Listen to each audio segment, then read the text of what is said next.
Welcome to today's episode of Lehigh Valley View. I'm very excited about this one. I'm here with Christy Imperio, who I actually knew from high school, Parkland High School. So Chris, how you been? Great. Happy to be here. Thanks for having me. Of course.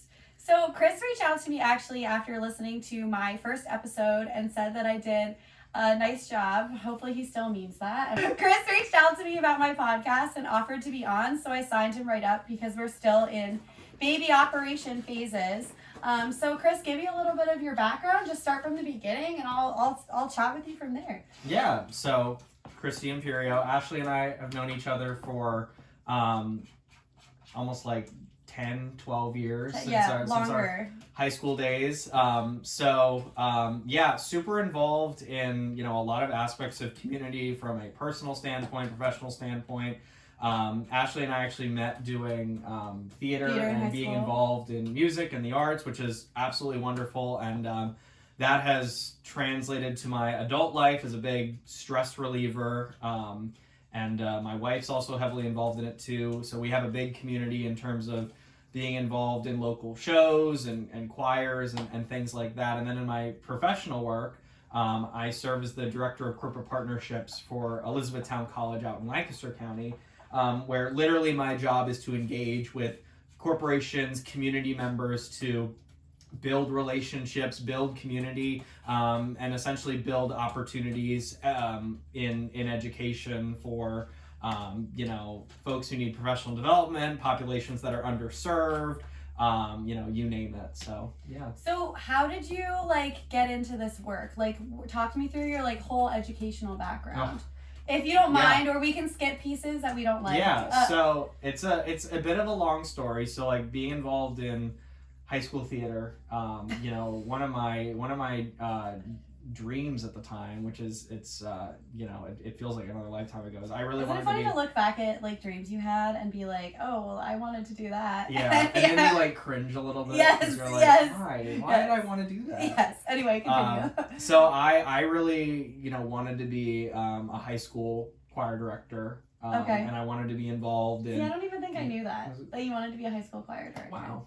Yeah. Sorry, because we weren't that close in high school. Yeah, seriously. No, but I loved it, and I wanted to, just kind of bridge that gap, particularly for students who kind of felt unseen, unheard in the background. I was not the most talented person by any means. So for me, I wanted to be able to get into a profession where I could give opportunity to, folks that I really kind of resonated with. And so I went to college at Millersville University out in Lancaster, which is kind of started my ties out there. Got into classroom teaching as a music teacher. And when you're a music ed person, it's you do K-12, you do not just choir, every instrument. So I learned basically every instrument. I taught elementary, middle, and high school during that time. And a lot of work. Yeah, and I realized it was not for me. And that's okay. Yeah, so the education piece was a really valuable thing for me, but the classroom teaching part, being in the public schools, it just wasn't for me. So I kind of was at a crossroads, and I thought to myself, well, I either graduate with this 4-year degree and kind of see where I land, figure things out, or I spend a lot more money to change my major or do stuff, and I stay in school. So I opted to just get the degree and figure it out from there. And then I was dating somebody at the time who got a job down in Virginia teaching elementary music. So I was like, oh. And my sister lived in Virginia, so I'll just move to Virginia. Right. Seems like a fine plan. Yeah, foolproof. Yeah, foolproof plan. So I got a job at a school district in Virginia, and about 2 or 3 weeks before I was set to move down there, I ended that relationship, and then I was like, okay, well, we're just gonna do this, and I can't understate how terrible it was. And not the school district or the job or the kids were wonderful, the staff was wonderful, but it was just a very uncharacteristic move for me. So I spent I think I finished about up until Christmas. I didn't even finish the whole year. And I remember feeling awful about leaving, but it taught me a really valuable lesson about, making sure that, you're at times putting your happiness first. A lot of times a lot of people are like, don't be selfish, all that kind of stuff. But you can't be unselfish unless you're, taking care of yourself. Well, I was just about to point that out to you took a risk of going there, and then you took a risk in saying, hey, no, this isn't for me. Mm-hmm. Because similarly, I initially had a degree in journalism, but I realized in the middle of it, I was like, oh, I've always wanted to be a teacher. And then, but I still finished my journalism degree, and then I did my teaching degree at a master's level. So I did the opposite. So you kind of have to I think that's part of life is being willing to fail. We really do have very aligned stories. Yeah. So wait, so you quit the job in Virginia. Yep. Moved back home. All right. And then I was left feeling what the heck, single, 23, didn't really know what to do with my life. No one knows what they're doing at age Nobody 23. likes you when you're 23 either. Yeah, exactly. Terrible age. So I ended up getting an entry-level so job at ADP, Automatic Data Processing. And then I ended up going to Moravian for my MBA. Okay. So I could kind of branch out a little bit, and I found that I had a really strong knack for business and, sales and building relationships. So I thought to myself the whole time, how can I marry my background in education with my newfound, kind of business acumen? Yeah. And I ended up working for an online learning provider. I then, after my MBA, during my MBA, I transitioned to working in higher ed at Moravian, where I was getting my MBA. I started doing stuff within their graduate business program, started doing stuff with partnerships and things like that. I then had the opportunity to move out to Lancaster and basically build, a new satellite campus and form partnerships. And then through that opportunity, I found my way to Elizabethtown College, where I'm doing a lot of the same work, building relationships, building partnerships, and creating that opportunity, in essence, creating a stronger educational community for the college, for local corporations that, have a need for professional development or continued education. So it's been a wild ride, and now I'm a year away from finishing my doctorate. Oh, no way! Yeah, Wait, I didn't even know that. We didn't even have that conversation before I started recording, everyone. So what is your doctorate going to be in? Educational leadership. No way! With a concentration specifically in higher ed. So from where? Slippery Rock. Okay. So you writing a thesis and everything? That'll start in the fall. Oh. And it's all online, which is great because I'm a new dad and everything. So having online at your own pace is the fact that it's the norm nowadays is great. But so I'll finish that up hopefully in a year. And then my plan is just to grow within higher ed and just continue to continue to build that community. And I think doing it from the ledge of maybe the president of a university, I think that'd be pretty cool. But yeah, you never know. You never know. So what I was very curious about is you said a lot of great stuff in there. So I just really want to hone in on why have you found a niche there? Why is it so important to you to kind of have a career in that realm? You talked a lot about how you like it, but what really is it about it that you find purpose in that? Does that make sense? Yeah. Oh God. I think it's just I just love serving people through education, and I think that's so important, not only from a developmental standpoint, but from a community standpoint. Right. I mean,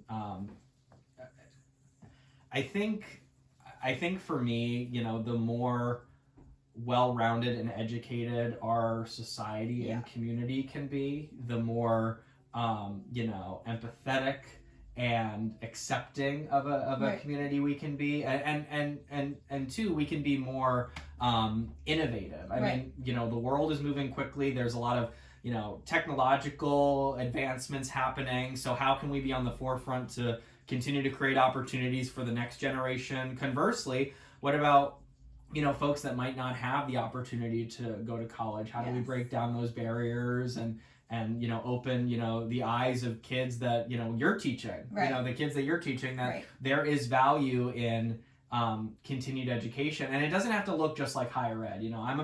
I work with a lot of the CTCs and things like that to find different avenues for students to go into if they don't want to you know, if higher ed's not for them, going to a tech school. If not, what career resources are we providing to local high schools that we can do in partnership with the college to get them, you know, maybe into a career right out of high school. So I think just opening doors and opening opportunity for the next generation is just so imperative. And I think I get a lot of satisfaction and purpose when like I can see the looks on some of the, you know, people's faces that have benefited from a partnership that I've created, that it's like, hey, you know, like, I did that, you know. So, and it's cool to be a you know, just a small piece of that, because I built such a strong community within the college. And within my community, that I have so many people I can tap on the shoulder to help this person. A lot of times I feel more like a facilitator or a middleman, but at the end of the day, it's, you know. No, it's like you're helping build that. And it's very fulfilling, and I couldn't be happier to be doing what I'm doing. No, that's great. And I just had on, so it hasn't premiered yet, but what episode will premiere before yours? Sorry, is I had on my very own like sister-in-law, and she works at Building 21 in Allentown, which is like.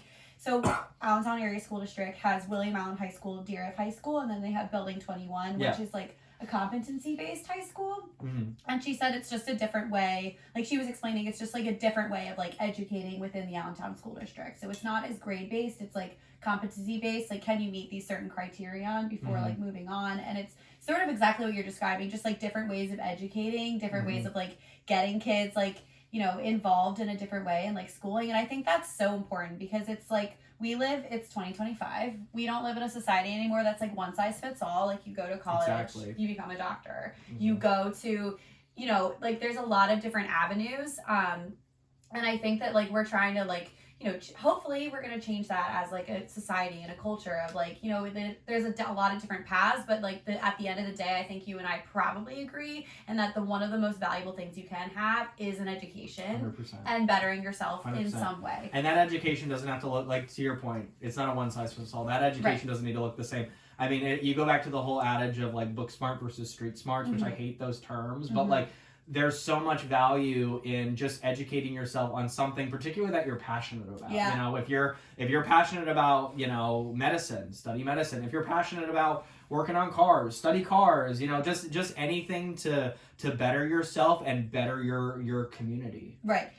There's a classic, like when my students misbehave, I will often like give them the rigmarole of like, I'll be like, yeah, so like, I don't really know why you guys are being ungrateful, because there are people that like don't get the opportunity for an education, and like I'm not kidding. And usually like it quiets them down for like several minutes, because like if you really think about it like that way, it's like, holy crap, like there are people that don't have like what we do, or like the opportunities that we have. So yeah, something I wanted to like circle back to, just because I feel like you said a lot of good stuff, but so you said that you're still involved in some ways in like theater. So like what have you done in the Lehigh Valley, and like what more do you plan to do in terms of that theater community? Tell us about that, because I feel like that would be an interest to some of our viewers. So after I met my wife Monica, she was a musical theater major at DeSales. So after we started dating, there was a lot of talk about like, oh, you know, I'd love to. For me, I was like, I'd love to get back into theater. And like, you know, ever since I had moved from Virginia, it had kind of been like a bit of a, I don't know, like I had always equated it to a job. It wasn't like my stress reliever anymore. So it was really hard. Right, because you just had majored in it. Basically. Yeah, and I had been doing so much of that for so many years. I think I was just so exhausted with it. It wasn't fun for me anymore. But I remember seeing some audition notices, and I'd be like, oh, maybe, no, I don't know, no. So then after I met my now wife, you know, she had, you know, we had a lot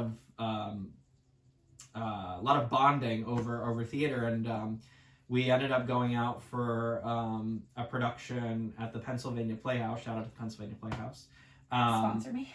They're amazing over there. So they were doing a production of Avenue Q. My wife and I both did not make the show. That's okay. But we got our foot in the door, and like we did it. And then from that point on, I was like, man, I really hate this auditioning part, but I remember really liking this. So you know, a couple months later, my wife auditioned for production of She Loves Me there. That was at the end of 2019, right before the pandemic.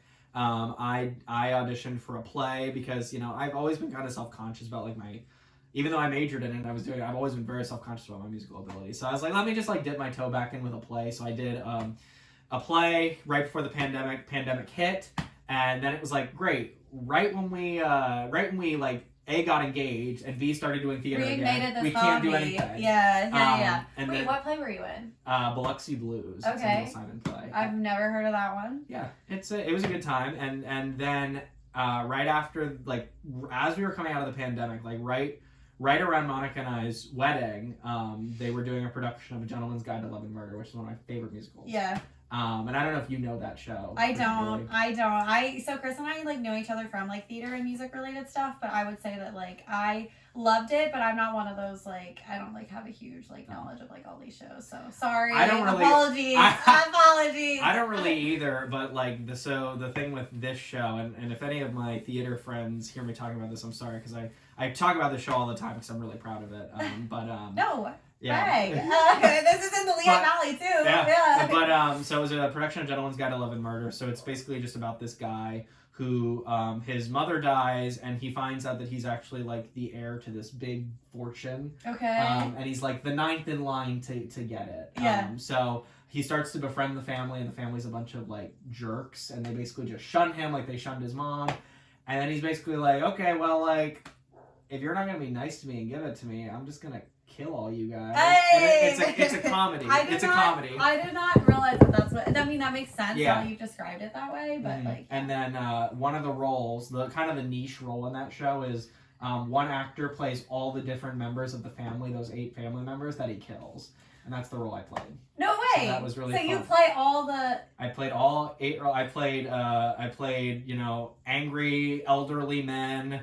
I played a very flamboyant gay man, 2 women. Yeah, it was. Hell yeah! It was an absolute blast. That's so cool. I can't Hardly any picture. Remind me after we're done. I'll show you a picture of me. I was a bodybuilder, so they put me in like a big muscle suit for one of them. That's too. so fun. So that to me really kind of like really sparked my confidence because it was actually one of the first leads that I had, and then you know, I did another show right after that. X's, Bright Star, all at the Pennsylvania Playhouse. My wife did stuff at the Monopco Music Theater in the Lehigh Valley as well.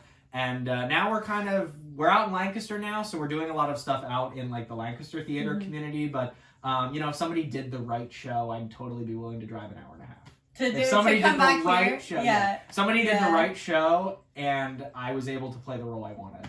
So I have a question. So what would you say to like people that maybe didn't major in musical theater, and it was sort of their, you know, they were interested in it, but that's not their current career or work, or they didn't major in it. Like, is there still a place in community theater for those people? Absolutely. Okay. 100%. I mean, it's in the name, community. I mean, you see so many people from all walks of life come through, all ages, all ethnicities, all skill levels come into this. And I see this a lot in Lancaster too. I mean, there's people, when my wife and I moved out to Lancaster, our first thought was, how are we going to meet people? How are we going to join the community? Let's go do a show. Yeah. And we ended up doing a production of Rent, and it was like the most diverse production we've ever done. Oh, cool. I mean, you know, in terms of just different backgrounds of all the actors and skill levels, it was such a cool experience.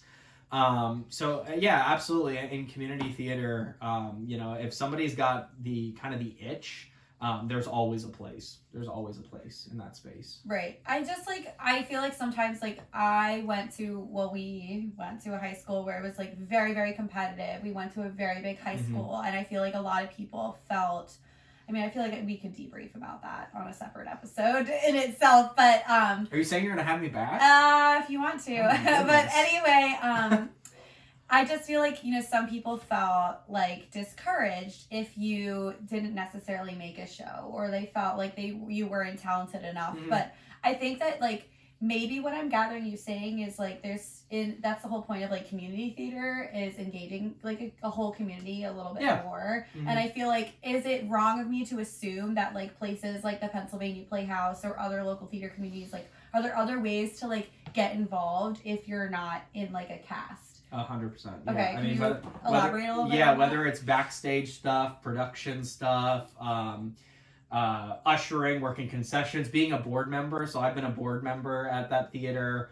I've worked backstage for a couple of things in Lancaster. I recently got into directing, which I found that I really love.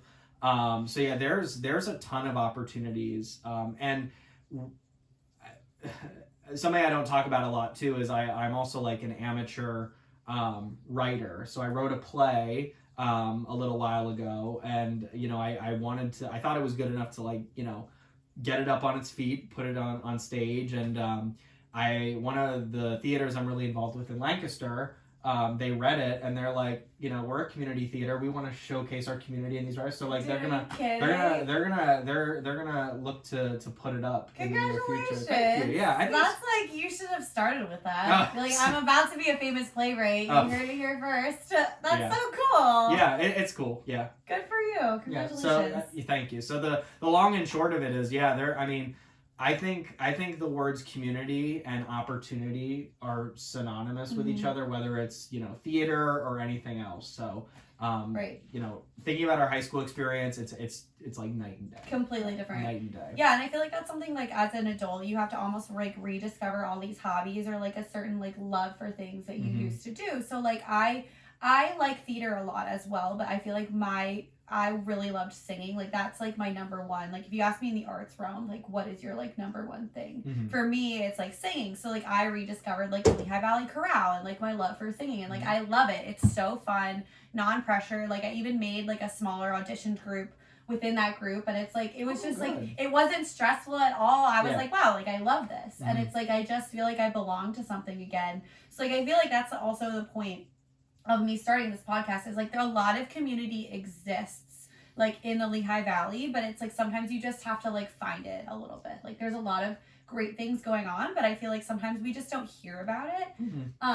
Because like one thing I talked about with like Megan, my first guest, was like, we live in a world that's supposedly more connected, right? We're supposedly more connected, but I feel like more and more people report feeling isolated or alone or like they don't really know what to do. And like there's so many ways and like so many ideas or things I know about like that go on in Lehigh Valley that like there's a lot of great things for community building that go on, but sometimes they're like not talked about. So if you're unaware of them, it's like, where is this? You know what I mean? Or the other side of it is you're so overwhelmed with so many options, you don't quite know like what direction you necessarily want to go in. Yeah, right.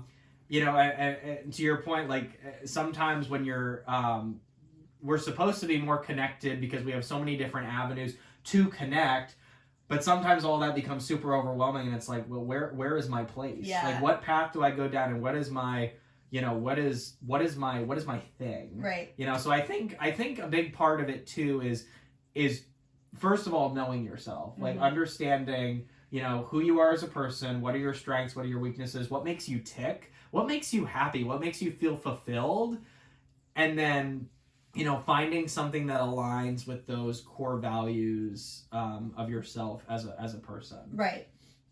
And I think like that can be difficult to find. Much easier said than done. Yes, because like I would say that like it took me a little while to like really come into my own. Like I talked about this with Megan, and I feel like we're both still in our 20s. We're holding on.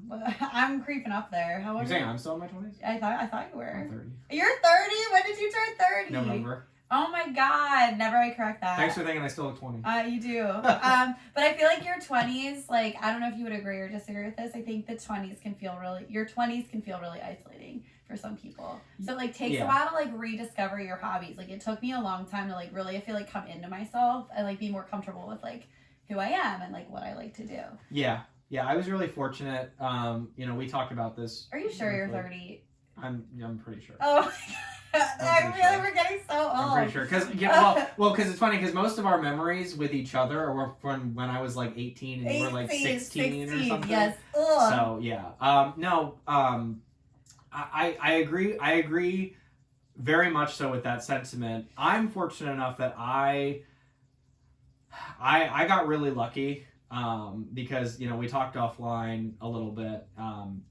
I had kind of that period between Virginia and finding out what I wanted to do when I was like, 22 going on 23, where I was like, man, this sucks. I don't know what to do. And then, as I kind of pieced other things together, it really wasn't until, I met Monica where I felt like my life really started to come together. So I agree. Shout out to your wife. Yes, this episode is dedicated to Monica. Yes. So I agree to an extent, and I'm fortunate enough that I didn't experience that as severely as so many other 20-somethings who are like spending their 20s finding themselves. I found myself when I found my person.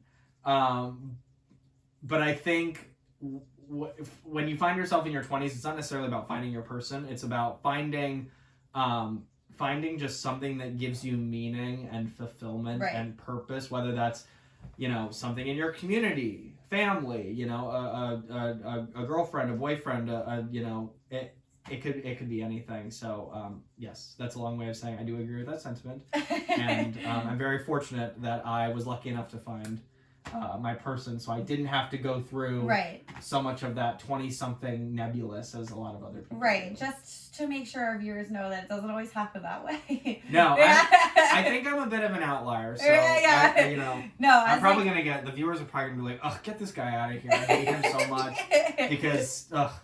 No, don't worry. I always joke that there's probably only like 30 of you. I think we've grown to a slightly larger audience, so it's okay. You only tick off 30 people. When I looked at the YouTube video, when I watched it, there were 86 views. Yeah, I know. If you look at some of my analytics, they're like getting there. So we'll see. Woo. We'll see. Yeah, we're getting there. But no, I would say like you're right. And I think that like I haven't had as smooth of a ride, single 27-year-old. I've been through some shit that I'm not really ready to share yet, but I'm sure I will get there, like, sharing it more publicly on a podcast. But like, yes, I agree with that. And I think that like it's, really finding your people, it cannot be understated how important that is. Like, I have really built, like, because I'm from here and I haven't left. Well, I left for college. But, like, some people ask me, like, well, do you ever want to move? And it's like, you know what? Part of me, sure. But, like, part of me is, like, I've built a community of people and I finally know what I like to do. And I have a job that I really love and, like, people who love me. And it's, like, so, like, for me, it's, like, I don't know if I'm like ready to leave that. And to each their own. I'm not saying you have to stay where you grew up forever. That is not my message here. Yeah. But I'm just underscoring the importance. Like for me, I've really grown to value those people around me. Yeah. The activities around me. Find your people. Find what makes you happy. Right. I mean, I like I said, when we moved out to Lancaster, it was me, my wife, and our dog. We didn't have any. I mean, I had some friends from college out there. Monica had a couple friends from college out there, but like we didn't have a community. Right. So we made a conscious effort to get out there and find people. Our new community. Right. And now, no slight to any of my Lehigh Valley friends. I love you guys, but I mean, a lot of the Lancaster folks. I mean, they're some of our closest friends now. Right. And and you naturally build that where you live. Exactly. Right. Right. So before we wrap up here, I have like a few things. So first of all, Chris is a new dad. So talk to us about your son. Give us the rundown. This is my favorite thing to talk about. Okay. Outside of my wife, this is my favorite thing to talk about. So my son Ian is 8 months old, and he is my best friend, and he's super cute. I mean, being a new dad it's we've had to kind of scale back on the community a little bit. So my community right now is my wife, my baby, and my dog. Yeah, so shout out to Ian. Yeah. But no, oh God. I cannot understate the immense joy and pride I have as a father. Yeah, it is. That's like, so cool to hear like someone newer to it say it, because like like our parents say that shit or like other people, and you're like, that's such a load of bullshit. But it's like nice to talk to like every time I talk to someone who is a parent, it's like, okay, people our age feel that way too. Oh yeah, I mean, I'm not a very emotional person. Like I'm not a big crier, and I am.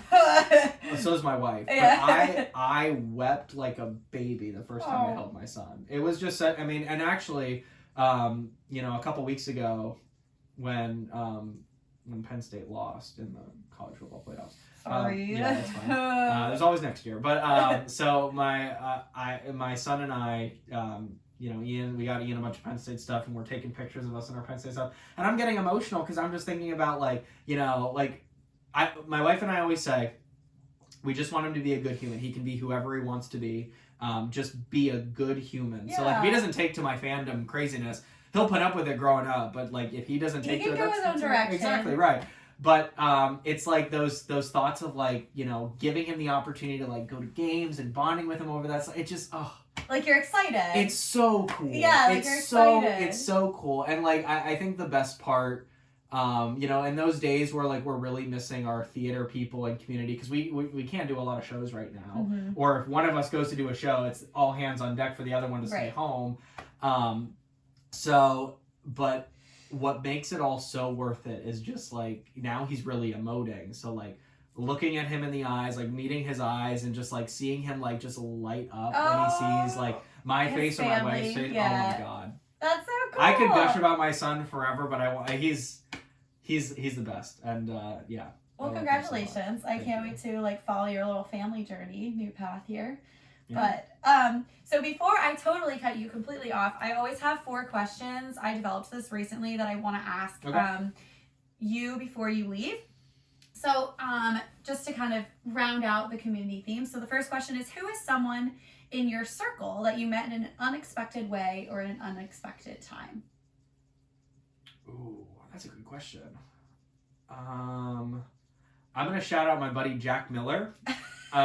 So when I did that play Biloxi Blues, my first show, getting back into theater, he was my first best friend in the theater community. Cute.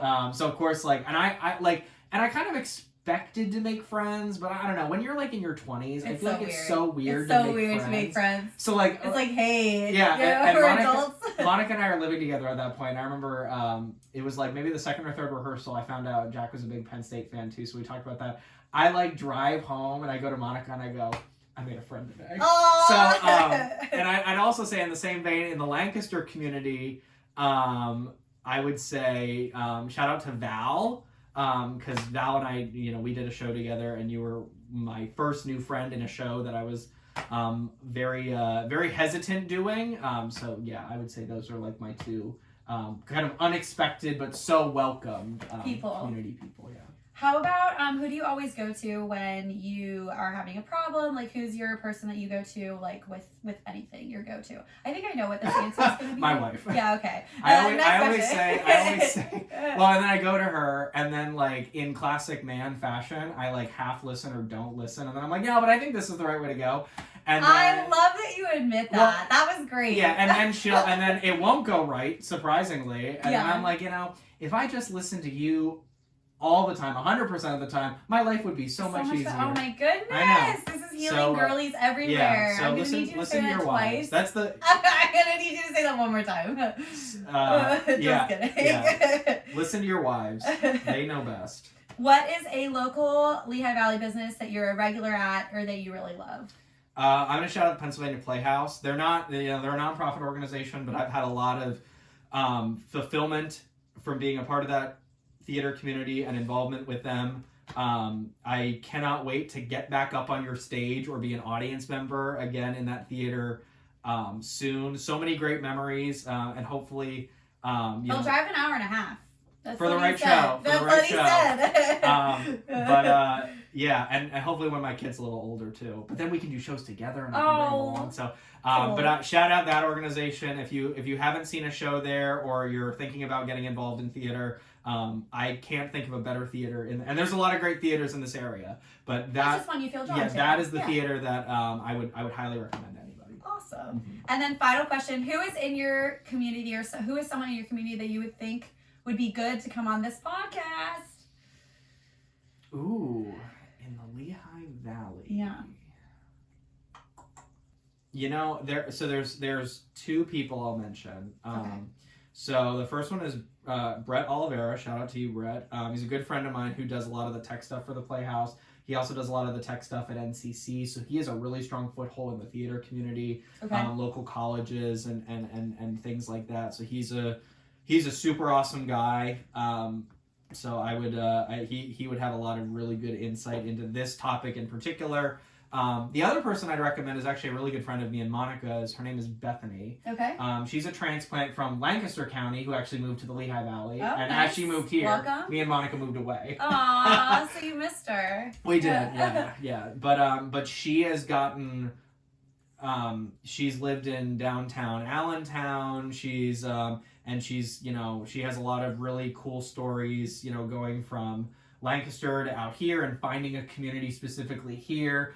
She's very much like you in that she's very social. She's always going out and trying things. I know she's you know, performed in you know, music groups and local bands and stuff. Now she's gotten into theater with like Civic Theater, Pennsylvania Playhouse. So she's really like found her tribe recently. So I think she'd have a lot of really good perspectives if she kind of formed a community here. Well, don't tell them. Actually, just wait till like send them this podcast, and then I'll reach out to you subsequently after that.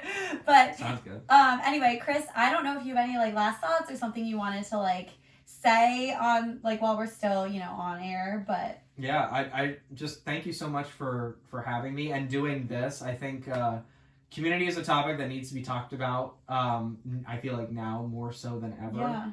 So thank you for your, you know, courage, determination, and your just passion to bring this to life. You know, I encourage everybody to, you know, if you're a part of a community, figure out how you can continue to support it and grow it.